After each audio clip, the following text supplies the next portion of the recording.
the next lesson, we have to talk about DNS records. So far, we've covered the domain strategy and the tools. And now I'm just going to ask your full permission.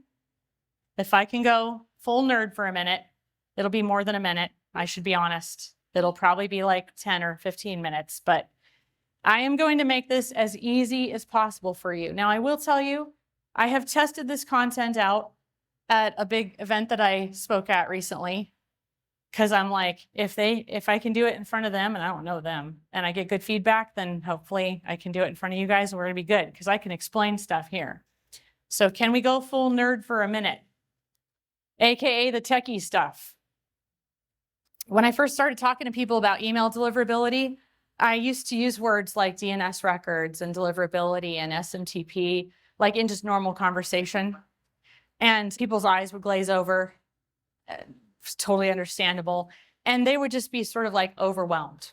And so I ran a survey and I asked some key questions like, what's your number one goal related to X? The first time I ran the survey, I said, what's your number one goal related to email deliverability? Fail. I changed the words later after I found out the language everybody was using. But the second question was, what's the number one obstacle that's keeping you from achieving that goal? The third question was, what's the number one thing that you're most concerned about related to that goal? And the fourth question was, what's the one thing you most want to learn about, whatever that topic was? And what was really interesting, and now that I'm kind of saying it out loud, I'm going to go grab some screenshots of what came back from that, because I want you guys to see what actually happens when you do something like that. But I learned a ton about how y'all talk. I learned a ton about words that you use in your own heads when you're thinking about stuff, or when you're talking with each other, or if you're commenting on a Facebook post or writing a Facebook post. I learned a ton about your language, and it was not my language. And so I had to start calling things different things. So the funny thing is, the techie stuff is actually something that a lot of people wrote on those survey questions. They didn't feel like they were a techie, or they didn't understand the techie stuff. So there you go. We're going to talk about the techie stuff. The stuff that makes you pull your hair out. No one's allowed to do that. By the way, go Google search that and see what kind of interesting things you get. Google search, pull your hair out. Okay, these are DNS records. You don't have to read them or understand them right now. I just want you guys to have a word picture, or a picture for the word, I guess, in your head. These are DNS records. They have types. There's host names. There's some other longer value, or what might be called content. And then there's this dumb thing called TTL, which we're not going to talk about because it doesn't matter for what we're doing. We're not building a website. We're just setting up email deliverability stuff. So there's a record type, there's a host name, and then there's some other value. So as we go through this, we're going to sort of talk about what record types do you need. And sometimes the records themselves have funky names, like SPF record. But we'll walk through it. The most common issues with DNS records are always going to be that the records are missing. There's something missing. There's something that's duplicated or conflicting, meaning you might have two of something when you're only allowed to have one. So if there's two of them, then the receiving email providers don't know which one to look to for the answer. Like, what should I be doing?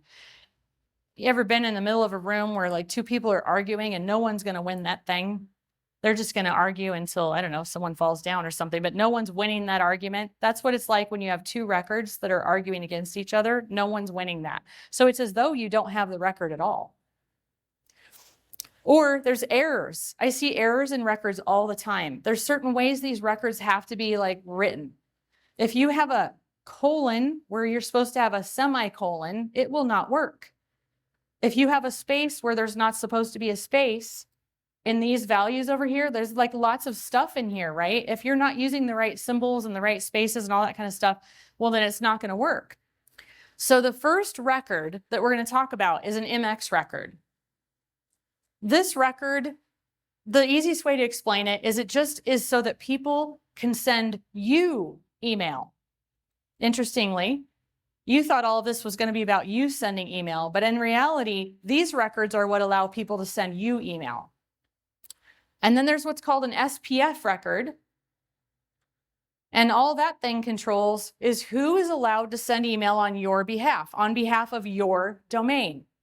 So if I'm emailtoinbox.com and I have a Google account, well, then I need to make sure that I have licensed Google to drive email on behalf of my domain.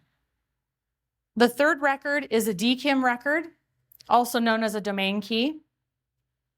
And all that is a digital signature. If you guys are old like me, not all of you are, but if you are old like me, you might remember those heart necklaces that were like it's like they fit together and there's two necklaces. So like you could give your BFF one and you'd have the other one. And it was like, we're friends forever. Awesome. Okay. Those matched. It was like a matching set. So when you have a DKIM record, there's a match that's happening. You're signing both ends of the equation, so to speak. The receiving email provider can look to see, does this end match this end? And I'll go into this a little bit deeper when we get to the actual records. And then there's something called a DMARC record. The whole reason for a DMARC record is just that it tells the receiving email provider, it tells Google and Yahoo and Outlook how to respond when an email shows up from your domain and some of that other record stuff is not right. If something's not quite right, how do we want Google to handle that situation? And this is important because what if you're not the one who sent that email? What if it was somebody who hacked your domain? All of these records, as crazy complicated as they might seem, their job is really to protect you. It's to protect you from having someone else sending email off of your domain. So these records kind of like help the receiving email provider know, was that really you that sent that email, or is that someone else that's pretending to be you that's sending an email? How many of you have gotten emails from somebody and you're like, yeah, no, that's not from you? All of us, right? All of us. Yeah. I remember my husband and I had a rental over on the coast of Oregon one time for a job that he had. So we rented an apartment. And I got an email like a month or two into renting the apartment. I got an email from the guy that we rented the apartment from. Let me just tell you, I know that the apartment manager does not talk like that. Yeah. Right? I'm like, dude, somebody has hacked your email. I'm just saying, you might want to shore that up a little bit. All right.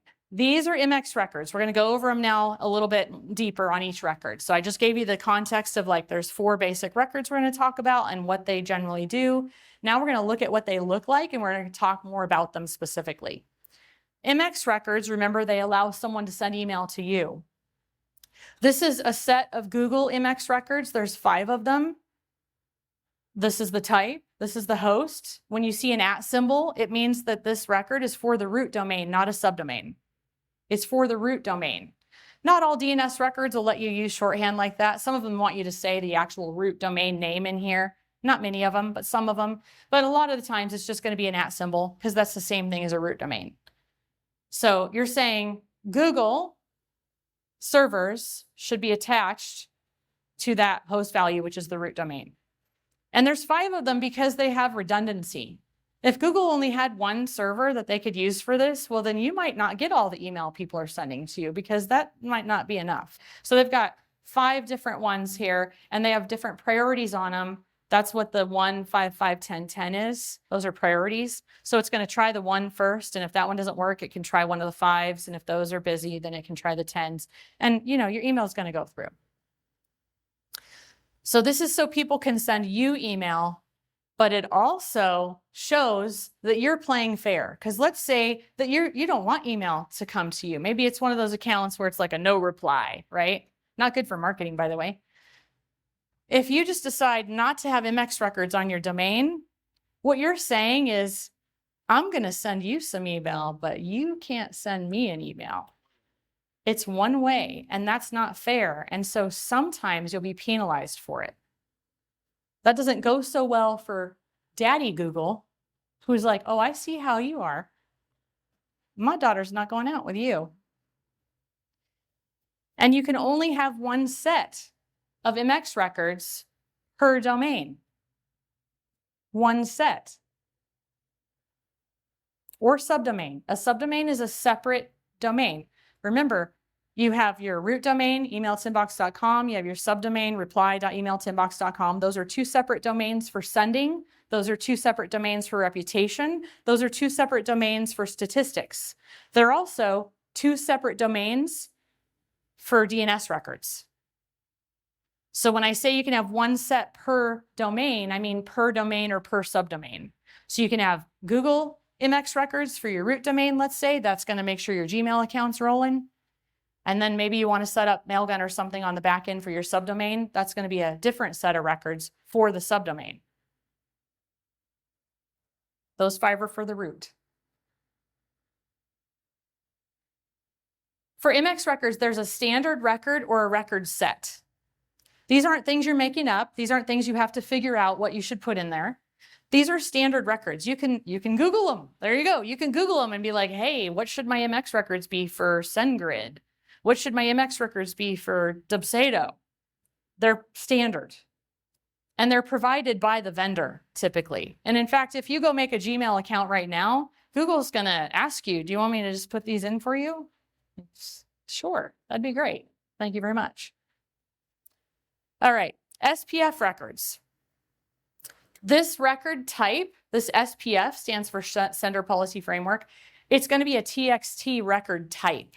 So it's an SPF record, but it's a TXT record type. Also for the root domain, and then it has a bunch of stuff in it that has to be configured properly. So it stands for Sender Policy Framework. Keep the word policy in your head for a second. It's like an insurance policy on your domain. Remember, all of these records are meant to help keep your domain safe from someone pretending to be you. So it's an insurance policy on your domain, and it tells the receiving email provider who's allowed to send email on your behalf. Who are the licensed drivers for this domain when it comes to email? So in this record, this is my record, I have licensed Google to drive email on behalf of my root domain, because that's my Gmail. I've also licensed Dubsado to drive email on behalf of my root domain. One record. I'm allowed to have up to 10 licensed drivers in one record. Okay? So you're only allowed one SPF record for each domain or subdomain, but you can put multiple licensed drivers in a single record. And this is where it always becomes problematic, is somebody will set up some tool and they'll already have, let's say, the Google SPF record in there. And then they'll set up the tool and the tool says, oh, go put in this SPF record. Well, if you don't know better, you're just going to put in the next record. You're going to end up with 2 SPF records for the same domain, your root domain. And now which one of them is going to work? None of them. So you have to know, because apparently we learned all this stuff in school. I must have missed that day. You have to know that if you're going to add an additional licensed driver, what we call an inclusion, then you have to go to your original SPF record you already have and just create a little space and add them in there. So you saw on here, the version V equals SPF1. The version is SPF1. That's always the same, doesn't change. Include Google space include Dubsado. Okay, it is a standard record or a piece of a record. So remember, they might provide you with the actual SPF record and say, go put this in. And you're like, no, I can't because I already have one. What should I do? Just create a little space and add the inclusion. And it's provided by the vendor. So sometimes I'm working with somebody and they don't have whatever record. I have a lot of them memorized at this point, but I'll just be like, oh, okay, let's just go into the one you have and we'll go ahead and just add the Google piece in there.